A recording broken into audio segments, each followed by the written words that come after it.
Ciao,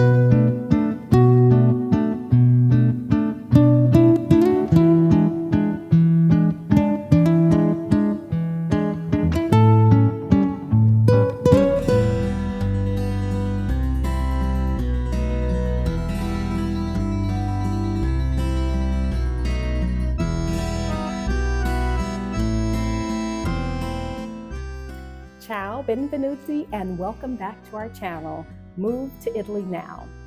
Last episode, we discussed how and why we left the United States and made our way to Italy. So this is part two. And here we are, August 4th, 2019, right? And we had just landed at the Brindisi airport, Gia's first time on Italian soil. And so we had pre-arranged a home in the historic center of Lecce, about an hour bus ride away. And frankly, we were tired. We were beat. Road weary, huh? Yeah. So with all these luggage, 7 pieces of luggage, most of which were very large and heavy, we found the bus. That was another thing, just finding. Remember that? We waited for a long time, and it turns out it was the right bus was there all the time. The driver but it was in the wrong spot. Smoking or something, I don't know. Yeah. So anyway, we got all these things loaded onto the bus, which they didn't help us with, right? And we arrive an hour later at the Lecce bus station, where things happened very, very fast. Remember, I hardly spoke Italian. Gia didn't speak any Italian. And I could say ciao. Yeah. Well, here's our first really big challenge. I don't realize that one of the most important bags it's still on the bus. And it was the bag with the Mac computer, all the video equipment. Yeah, yeah. And I'm thinking, he gets back to me and he's like, wait a minute. This isn't all the bags. Where's the last bag? And I'm like, oh. Yeah, see, it's still on the bus.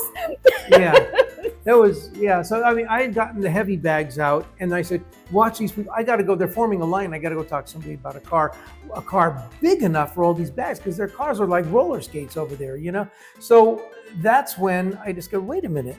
That important bag was one of the smaller ones, and I had completely forgotten about it. Meanwhile, the bus, while we're having this conversation, the bus took off. It started. Yeah, he's driving away. He's driving away.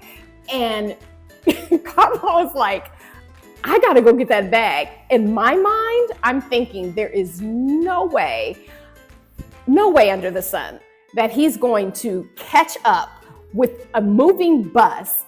And he's got to run.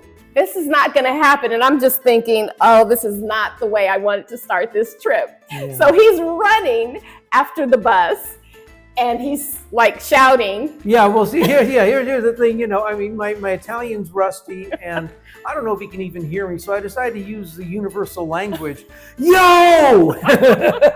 and it constantly, yo. Now, I don't know what it meant to him in Italian, but he did actually eventually stop. He eventually stopped. I'm so surprised that he even heard you or saw you. Yeah, he was on the highway. He was already taken off, yeah. And I'm sure this will be another video, but just a little bit off topic is the driving in Italy. So, and this is one of the reasons why now, as I look back on that particular situation, I'm really surprised that he heard you or saw you. Or even cared. Yeah, because the attention span of the Italians when it comes to driving and paying attention to the streets, the signs, the lights, or anything else for that matter, it's a little different. Or any life-threatening situations. Yeah, we'll do that in another video. It's a little different here than it is in other places. So long story short, we finally found a small van and we got a ride into Lecce. Wait. He stopped. Yeah. He stopped, and then you told him you left a bag. Oh yeah. And so here Carlo goes and he gets the bag. And he's making his way back to me. And then we get in this large vehicle and we make our way to Lecce. So we get in the van. Okay, so we get in the van, we find the house, which is all these attached.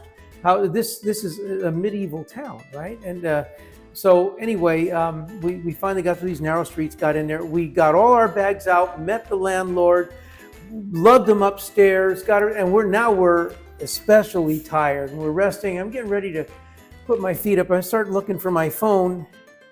I can't find it anywhere.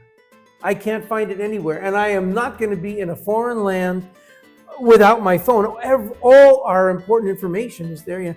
Yeah, it was more than just about having Google Translate. Yeah. Everything was in that phone. As you know, this is what we do nowadays. Yeah. So I think I lost a few pounds that afternoon just work. I spoke with the landlady there. I said, I don't know what to do. I don't know who to talk to. I didn't even know how to make a phone call there. It was just, everything's complicated. It's different. It's just different. And in her broken English, That's mostly right, Italian, right. she notified us that, don't worry about it. Let me call the bus station for you. She was very nice. She called and the bus, she said, well, the bus will be back later this afternoon around 3. She got in her car while we were resting, and she went down there and she found my phone between seats in the back of the bus. So that tells you a little bit about her. She's going through each one of the seats to see, because she didn't find the phone at first glance. So she has to actually dig in between the seats to find the phone. And she did. Yeah. She cared. She did. The people are so dear there. I mean, we really have had nothing but really endearing experiences for the last 5 years. So after resting a bit and from moving from one trauma to the next, we decided to go out and explore the historic center of Lecce, and it's huge. So we just went a block or two from where we were living for the month there. How about that? Oh my gosh. It was one of the most magical nights of my life. Now here's the thing that I really enjoyed about it. The fact that, first of all, it was late. It was around 11, and we were out till probably 1:30 or so. And during that time, the city center, which is what they call Centro Storico, the historic city center, was full of people. But not just people, in the United States, there's a lot of young people that hang out late night. And a lot of times you won't see the older people or the babies hanging out. But here, it was all about family. It's multi-generational. It was so different, all about family. They don't leave anybody out. So we're out there and we're enjoying this. Now, mind you, 2 years earlier, my daughter was out here in Italy, and we would hear her enjoying herself in the evening. I was a little on the phone, right? I was a little worried because I know how nightlife is, in the States as opposed to out here. It's completely different. So you see families, you hear music. There are performers out there. There's entertainment. There's food everywhere. And a block away was a Roman amphitheater. Roman amphitheater. So we're talking old, okay? Ancient. And it was just the experience of my life, because I'm also getting to the point where sorry to say, but the U.S. trauma of being out at night and not knowing if something is going to happen, you're always on high alert. And I was already feeling like it was coming down. It was a wonderful feeling. It really was. It really was. Very different, but just magical. Yeah. And part of the reason why I felt like that is because I knew that if they would allow their children, I'm talking about some infants, some, 1-year-old, 2-year-olds, toddlers, they allow them in strollers. They allow them to be out till, midnight and later. So it must have been safe. And grandma and grandpa in their 80s. And grandpa and grandpa were there too. It's just, they're living life. Wouldn't you say that? They're living their lives. And it doesn't there's no cutoff because you've reached 50, 60, 70, even 80. They don't cut off the enjoyment of living because of a certain age. Yeah, they go to the beach, and the Italians love their mare. They love, there's over 5,000 miles of coastline in Italy. So they love the beach. And everybody's there, 3-4 generations on the beach together. it's a beautiful experience. So this is day one. This is day one of us really feeling Italy, and I'm already starting to notice the difference in culture, and I'm really appreciating and enjoying the first 24 hours. Oh yeah, and frankly, for the first week, 5 days a week there, it was just magical. We enjoyed exploring there, and it was beautiful.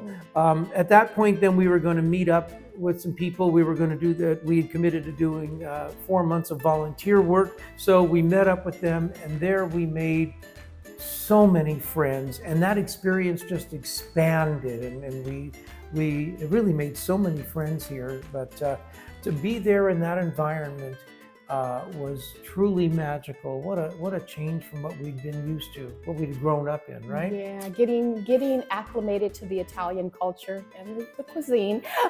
It really was. It was an important part of our journey, and one which we won't soon forget. It was a life upgrade. It was a life. Like that. A life upgrade. Well, hope you enjoyed this second part of our story about how and why we left the U.S. and moved to Italy. We have so much to share, as we've mentioned in earlier videos. There will be a number of series of videos. The renovation of our 4,400 square foot villa on the sea, the renovation of ruins, so many things, as well as the cultural mindset shift and why Italians live longer. Just how was life different than in the U.S. And we have so much to share, and we're excited. We can't wait to get these up for you to watch. So see us on the next video. We really hope you enjoyed this one and the future videos to come. Until next time, we'll see you alla prossima. Till the next time. Ciao. If you like this video, please be sure to share it with your loved ones or your friends, and be sure to subscribe so you don't miss the next video. See you next time. Ciao.